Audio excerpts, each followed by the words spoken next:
After months of work, it's finally time to show off one of the biggest projects we've ever tackled in this series. And yes, this is even bigger than our Japanese/European themed castle. And not only have we hand built this custom mountain block by block, but we've made some huge refinements and updates all throughout the world. So this pagoda has been sitting here for years, but I've always felt it was kind of an eyesore. It was actually one of the first builds in this world, and I had no clue what I was doing. So honestly, it's gonna suck to see it go, but I have a great idea of what I'd like to replace it with. If you've been following the channel for a while, you might have seen my pagoda tutorial from 6 months ago, and if you haven't guessed already, that's what I'm planning to put right about here. It's gonna be a little boring just mining down the entire pagoda, and TNT is way too dangerous, so I think our best option here is gonna be to use a good old-fashioned flint and steel.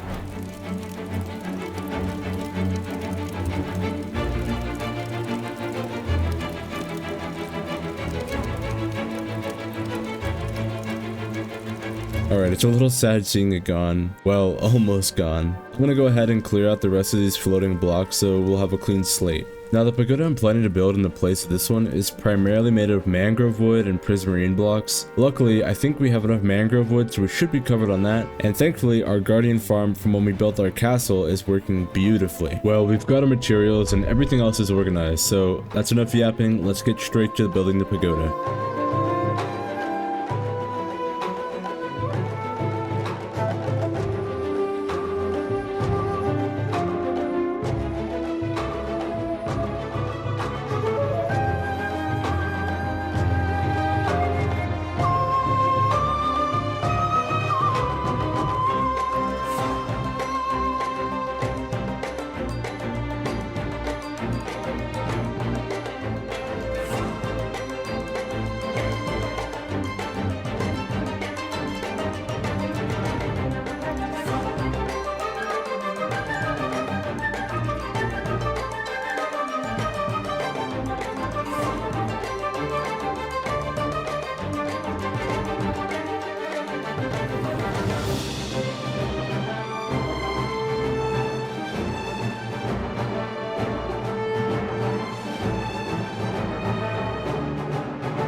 I wanted to take a step back just to see how the build was going, and oh my, it's even better than I'd anticipated. I think it really adds to the skyline of all the other pagodas, and not to mention the color it adds, especially compared to, you know, the old pagodas we just burnt down. So let's just finish this up and I'll see you then. Alright, you guys are gonna love this. So not only have I gone ahead and finished up the top of the pagoda, and I think it looks just great. I added in nice pathways that are textured, and all the walls are now updated from what they were before. And I even went ahead and added a small flower field right here on the cliff face. I think it adds a lot of color and just makes the area seem a lot more cozy. But on the inside of the pagoda, there isn't too much going on. There's just this, you know, kind of pathetic staircase. I'll probably add a couple floors, make each floor have its own role. Maybe one will be a bee farm, or one will be a living quarters, or something like that. But if you guys have any ideas, just let me know, because there's a couple buildings like that pagoda and some of the rooms in the castle over here that aren't interiorized yet, so I'm really open to any suggestion. But I'd probably say that we've done enough in our pagoda area for now. I think it turned out great, and it's just about time to move on to our next and main project, which is our mountain. Now, I've collected plenty of stone for our project, but enough with the talking, let's just get straight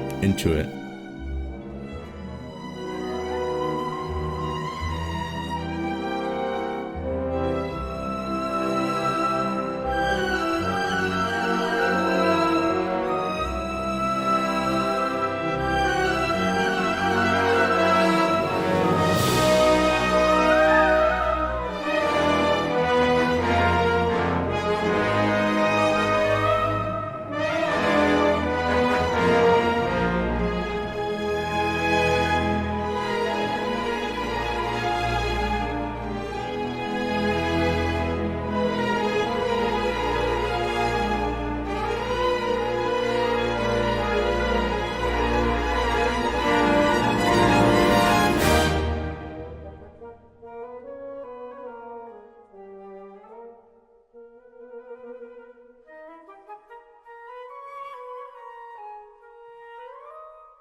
So I wanted to take just a second and step back and show you what I've constructed so far. I'm pretty happy with it. It looks natural, and I'm sure at the bottom I'll be able to, you know, mesh it into the terrain naturally. But coming up top, I'm hoping to put a big forest right here full of custom trees, so when you're walking along the path, you'll be able to be surrounded by a bunch of shade and beautiful scenery. I don't want to get too far into all the details, so let's just get back to building.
Alright, and here we are, finally. We ended up finishing up all the terrain we wanted, and now it's time to just take a look around and see what we can find. So, let's walk up these stairs, and I must say, I really like the way this tunnel came out with this, you know, sort of window deal. And passing by our house here, I'll show it off later, but I did an interior to it. And not only did I do an interior to the house, but I also did an interior to some of the castle up on the hill over here. But let's not get too distracted, and I want to show up the valley here. I didn't show too much of this off in the time lapse, but I added a bunch of trees. Not only that, but I added a, you know, little nook down here that you can go, and I think this would be a nice place to put like a small lake or something in the future. So, you know, you could sit here and read, or just, you know, take in the view, because this view really is gorgeous, especially with the castle up on the hill. But anyway, eventually this pathway is going to lead all the way down, not only to the castle, but I have some plans over here, and I'm not going to show that off quite yet because it's kind of a secret. This is one of the parts that actually took the longest to design and make. For some reason, tunnels to me are just kind of awkward because you have to go from like the ground up, and it has to all look right, and it took quite a bit of time, but it's over, and it was well worth it because look at how cool this looks when you come out. It really is cinematic, especially with this tree above you. I'm so glad that I added this tree. It really did a lot for the place.